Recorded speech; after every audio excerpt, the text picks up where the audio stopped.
A paz do Senhor, meus queridos, quem vos fala é o presbítero Paulo, seja muito bem-vindo ao nosso canal.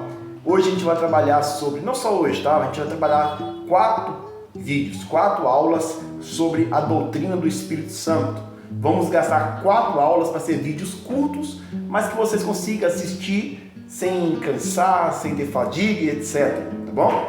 Dentro disso, essa é a primeira aula. Aí eu peço para vocês, se você gostar, curta, deixe seu comentário, se inscreva no canal se você não é inscrito e compartilhe se você gostar muito da aula, tá bom?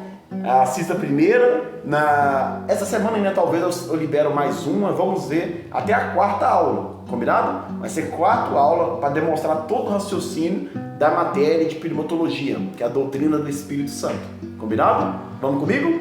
Então solta a vinheta, Deus abençoe a todos!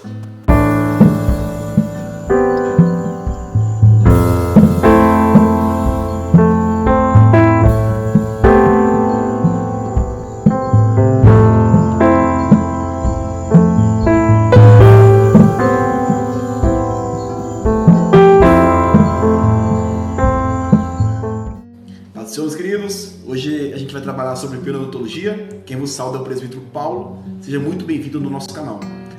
Eu tive a oportunidade, amados, de trabalhar sobre esta maravilhosa doutrina, que é a doutrina do Espírito Santo, em minha obra chamada Introdução às Doutrinas Bíblicas em uma Perspectiva Pastoral. Ainda está na gaveta, mas se Deus quiser a gente vai lançar. E de fato, amados, estudar sobre o Espírito Santo é uma oportunidade ímpar, pelo menos para mim foi, tá? O teólogo Gutierrez, muito conhecido nesse assunto, o Gutierrez Siqueira, foi enfático em sua obra chamada Revestidos de Poder. É a primeira obra que ele tinha lançado na época, trabalhando sobre a introdução à teologia pentecostal, ao escrever, segundo ele, sobre o Deus esquecido. Ele assim desabafa, preste atenção, muito interessante. Até o século passado, havia inúmeras teologias sistemáticas que trabalharam a doutrina de Deus e de Cristo, mas não o Espírito Santo. Até hoje, é comum alguns protestantes manifestarem dúvidas se podem orar diretamente à pessoa do Espírito Santo. É a sua dúvida? Espero que não, né? Mas o Espírito Santo, amados irmãos, é o próprio Deus. Perceba a gravidade disso. Isso é a grave escolha, né? Disso tudo. Olha o atraso que tivemos diante de uma das doutrinas principais contidas aonde? Na palavra do nosso Deus, que é o Espírito Santo e a sua atuação. Cerca de um pouco mais de um século, os teólogos estão sendo incomodados pelo próprio Espírito Santo para se despertarem do sono da chamada ignorância, né? Como bem frisou o próprio pastor Gutierrez, aonde não tem conhecimento, há dúvidas. Sabe as palavras aí, né, amados? Do pastor Gutierrez Siqueira. Concordo plenamente. De fato, a doutrina do Espírito Santo é bíblica e o Espírito Santo é a terceira pessoa, né, da Trindade. O Espírito Santo é o nosso Deus e inclusive ele tem trabalhado na igreja. Louvado seja Deus. Tem trabalhado na igreja dando poder, dando direcionamento.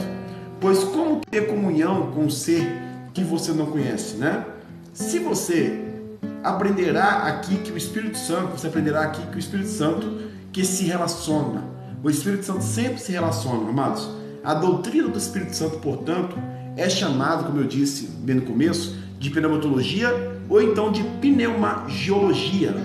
Geologia, tá? Possuindo 3 termos gregos. Primeiro, pneuma, que no caso é espírito, agios, que é santo, e logia, que é o estudo ou ciência, tá bom, amados? Então é um estudo sobre o Espírito Santo. Essa definição é mais profunda do que a palavra pneumatologia, por exemplo. Por quê, presbítero Paulo? Por que significado é esse? O estudo do Espírito Santo, o paracleto, é aquele que consola e também conforta, louvado seja Deus. É aquele que coraja e reanima, é aquele que revive, é aquele que intercede ao nosso favor como defensor em uma corte. Muito bom, né?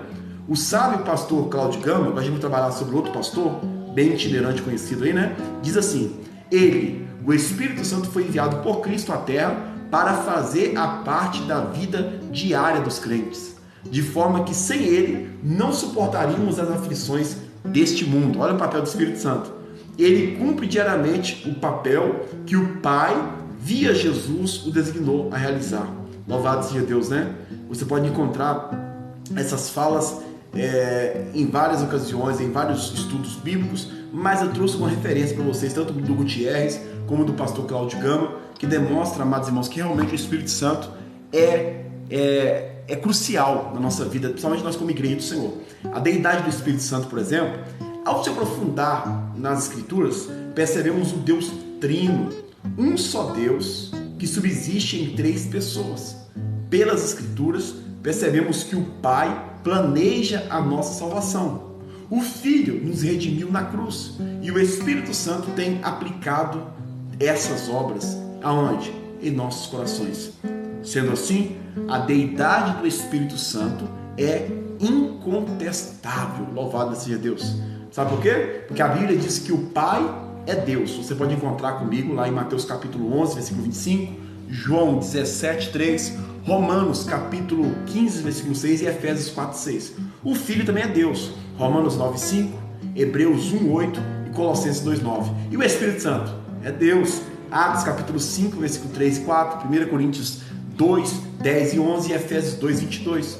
Essas pessoas são claramente distinguidas uns dos outros na própria Bíblia. João 15, 26, João 16, versículo 13 e 15, Mateus 3, 16 e 17 e aí sucessivamente, né? A Bíblia deixa bem claro, amados, que a distinção de atuação da divindade, demonstrando que há uma distinção de que um só Deus em três pessoas é plausível dentro da Bíblia, mas que sempre está atuando em comum acordo para o mesmo propósito. Ainda sobre a divindade do Espírito Santo, deve se aprofundar no versículo 3 e 4 de Atos capítulo 5, tá, amados? Veja lá depois, Atos capítulo 5, versículo 3 e 4. Por quê? Nestes versos, por exemplo, Ananias, você conhece Ananias e posteriormente Safira, mente ao Espírito Santo, e nesses versos a Bíblia deixa bem claro, enfatiza que mentir ao próprio Deus. Descendo assim, amados, poderíamos citar inúmeros outros versículos, mas vamos continuar o estudo. Ao se estudar, por exemplo, a Bíblia, que é a nossa principal regra de fé, as maiores referências sobre a pessoa do Espírito Santo está no Novo Testamento, tá? Isso não implica dizer que não temos nenhuma referência no Antigo Testamento. Há a atuação dele também. Como o Espírito Santo é Deus, ele não pode ser, de forma alguma, um ser criado.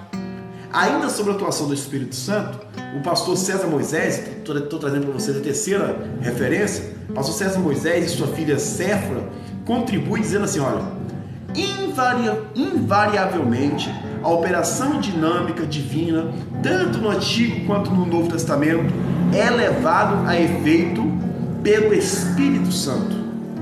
E ainda afirma em sua obra, amados irmãos, dizendo assim, mas, olha aqui, a grande verdade é que em praticamente todo o processo da dinâmica revelacional, o Espírito Santo está presente. Então, por isso, amados, eu concordo, né, fechando aspas, concordo plenamente com a Séfora, com Moisés e com os outros teólogos, tá?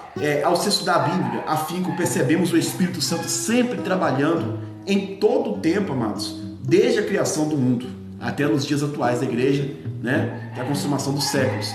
Eu deixo para vocês este pequeno resumo, né, da atuação do Espírito Santo, da divindade do Espírito Santo. Trouxe